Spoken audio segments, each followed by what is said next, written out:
नमस्कार, स्वागत है आपका खबरनामा पर। दोस्तों, जीएसटी काउंसिल के बुधवार को हुई बैठक में आम लोगों को राहत देते हुए बड़ी घोषणा की गई है, जिसमें रोजमर्रा के इस्तेमाल में आने वाले सामानों पर लगने वाले टैक्स में भारी कटौती की गई है। निजी हेल्थ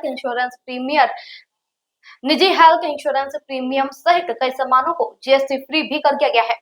देर रात वित्त मंत्री निर्मला सीतारमण ने जीएसटी स्लैब 5% और 18% का ऐलान करते हुए सस्ते होने वाले सामानों को पूरी लिस्ट अब जारी कर दी है। आइए जानते हैं कि 22 सितंबर के बाद क्या सस्ता होगा और क्या सस्ता नहीं होगा।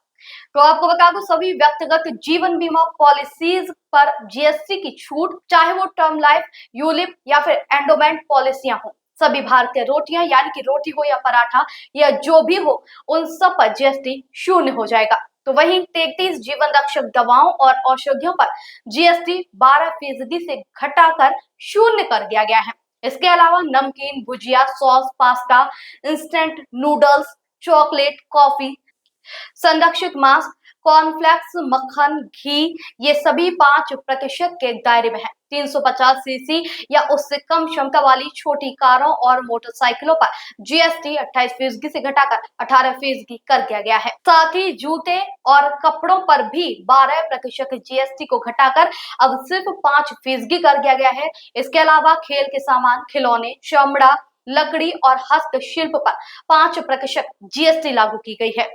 3 पहियों वाले वाहन अब 18% जीएसटी स्लैब में आएंगे। पहले इन पर 28% टैक्स लगता था। Television, monitor, projector, setup box, इन सभी इलेक्ट्रॉनिक उपकरणों पर भी जीएसटी अब 18% कर दिया गया है। 40% टैक्स केवल पान मसाला, सिगरेट, गुटखा और अन्य तंबाकू उत्पादों जैसे चबाने वाले तंबाकू, जर्दा, अनिर्मित तंबाकू और बीड़ी पर लागू होंगे। वित्त मंत्री निर्मला सीतारमण ने कहा कि ये सुधार आम आदमी को ध्यान में रखकर किए गए हैं। आम आदमी के दैनिक उपयोग की वस्तुओं पर लगने वाले हर कर की कड़ी समीक्षा की गई है और ज्यादातर मामलों में दरों में भारी कमी आई है।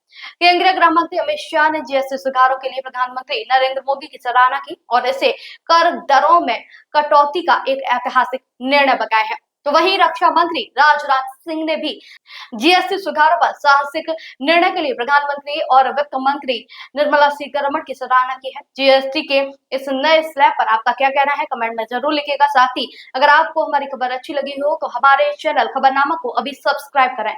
नमस्कार।